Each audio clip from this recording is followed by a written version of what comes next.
Imagine a conscious contact with God so strong that no matter what you are doing or not doing, that no matter what your kids are up to or not up to, and that whether you've got the person of your dreams or they're just not cooperating, that you are happy, content, and at peace.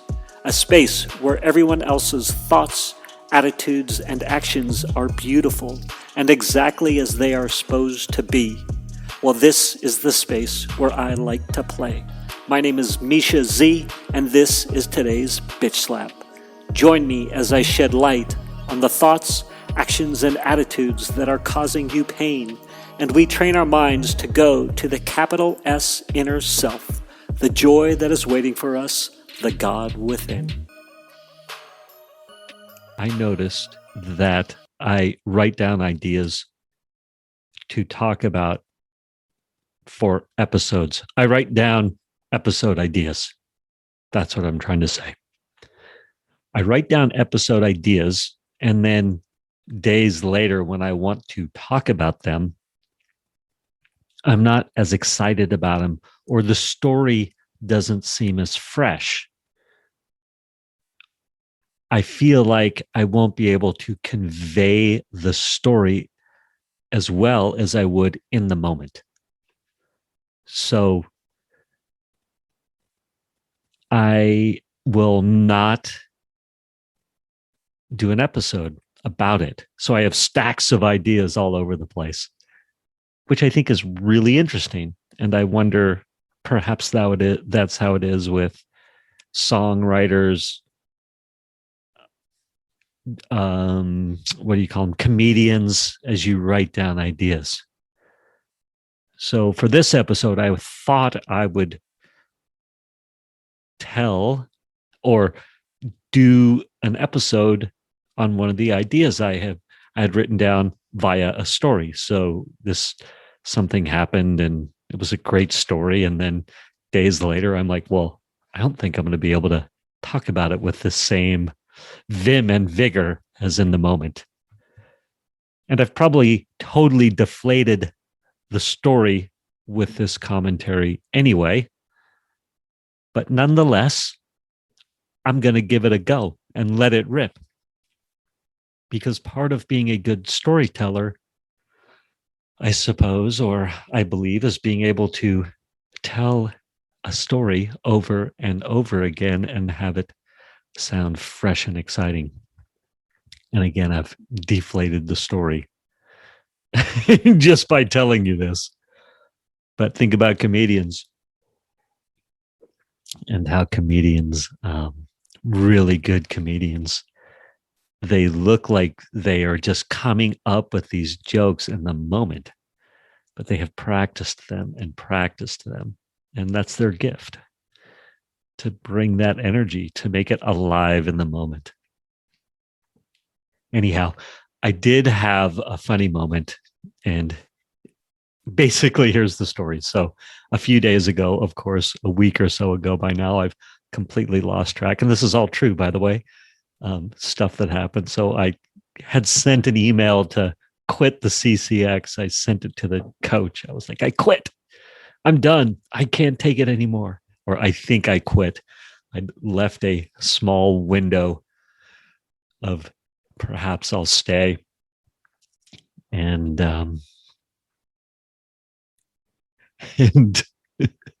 just enough of a window. But in effect, I had quit. And that actually freed me to stay, at least for the moment. So part of when I'd done that, I was like, well, as I said before, I had fear that I would lose stuff to talk about. And one of the things that I love to do is, buy and sell things, the little arbitrage moments, garage sale arbitrage, call it. And as I was recording an episode the other day, when I was walking, if you remember, if you listen to it, if not, here's the story. I'm walking along and I see a couple of couches. So, and again, I'm I'm like, my podcast will survive because I can convey my existential crisis in whatever I'm doing, whether it's the 2CCX or whether it's garage sale arbitrage or painting my house or, you know, whatever it is. So I I recommit to the 2CCX, and I have my moment of clarity. I'm still all in. I'm recommitting with new freshness and vim and vigor, and so here we go. So I'm walking and I see these two couches on the side of the road, and I'm like, you know what? I could I could grab those two couches and go take them to a consignment store, because here in Encinitas, some of the things you find on the side of the road, like one man's trash is another man's treasure. So you can be out walking the streets of rough and tough Encinitas, and there's fine furniture on the side of the road that people are getting rid of. So I see a couple of great couches, and I realize, I'm like, just walk by the couches, just let them go. Don't worry about it. Don't be distracted by the shiny object. Like, stay focused. You're on task.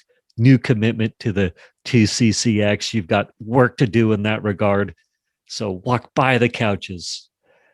Let somebody else pay it forward. Let somebody else find the couches and take advantage of the arbitrage. So I walk by the couches and I'm thinking that, well, it is kind of fun. You know, I enjoy the moment of doing that. And so I think, well, if I stroll back by, maybe if they're still there, I'll grab them. 2 hours later, hour and a half later, I walk by. There they are. The couches are still there.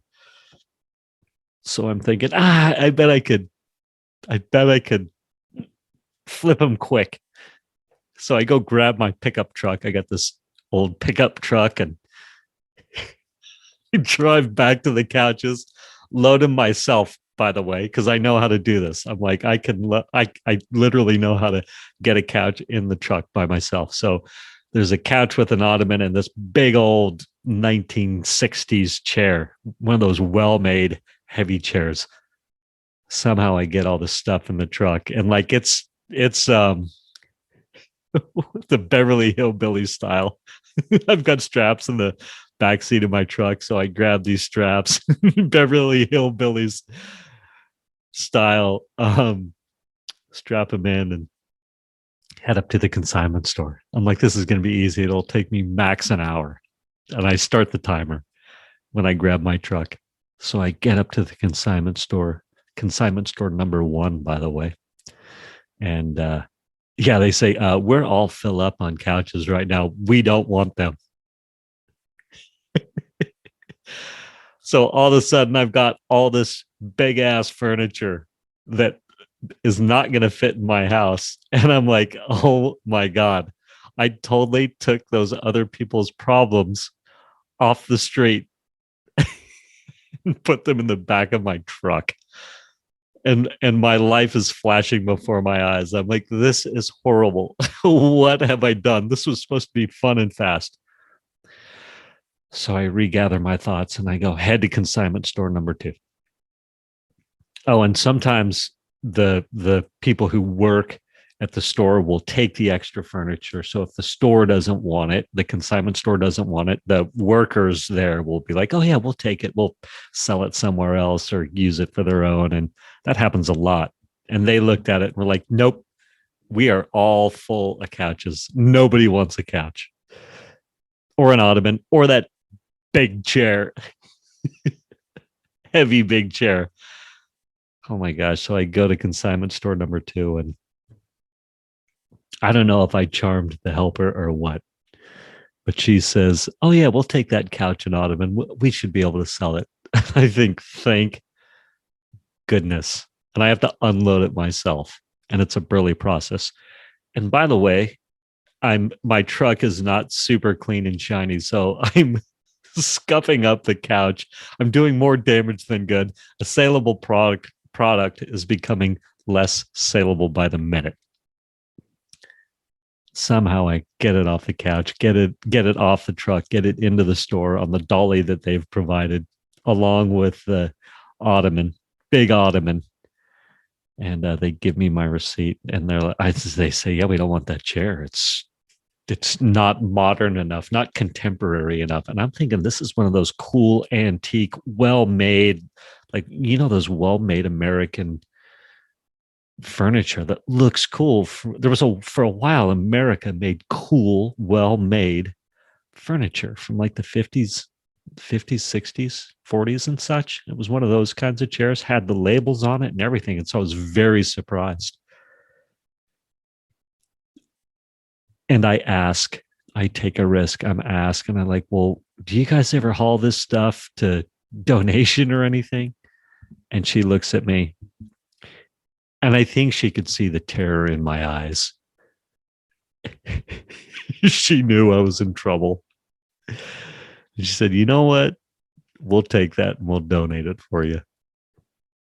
You just got to get it off your truck and get it to the back of the store or behind the store." And I literally am thanking God at this point. And I'm going, "Okay, God, I get it, right? I get it. Like, thank you for the gift." So I get the chair around back. At this point, I'm kind of beat up because all this furniture is heavy, and I have not been moving furniture around for fun for a little bit. Definitely since I started the 2CCX. And it was so funny because as I was thinking about, as I said, when I was quitting this 2CCX, I was like, "Oh yeah, I'll play around with furniture again and arbitrage and buying it here and there," and because it can be fun. It's only fun when you buy it for yourself, use it, make money from it. That's when it's fun. Me doing it for a living at this age, it's not fun. Not that I was seriously considering doing it for a living, but as providing fodder for podcast episodes, yes. But anyhow, it was clearly, God was like, "Okay, you think you want to do this for fun? Here's your opportunity." Oh my God, it was horrifying. I got so lucky to get rid of the couches. Oh, and by the way, it took me 1 hour and 2 minutes, door to door, from grabbing the truck to getting back home. But it was so much work, and it was so painful. And I don't know. I will actually make a little bit of money by selling the couch, I think. If they don't sell it, they donate it. But it was just really, it was a total bitch slap from God. Like, "Oh, you think you've got two choices. You're on the ledge about what you want to do with your life.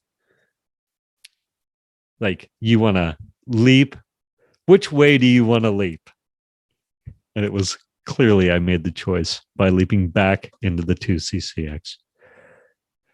So there's my story. It is a true story. It happened the other day. I'm hoping the excitement, the vim and the vigor, the irony, I think that's laced with irony, I don't know, what have you. I hope my message comes through. Anyway, love to all. Thank you for spending time with me today. As someone who is committed to growth and service to this world, I so appreciate your willingness to come with me, go within, and serve our world through change. If you found value in this podcast and you know someone who can use this message, share this episode with them. Share it so our mission can be achieved one episode at a time. And of course, subscribe so you can hear more. And lastly, for more resources on what has helped me on my journey and can help you on yours, go to belove.media/resources. That's BELOVE.media/resources. Thank you again for listening.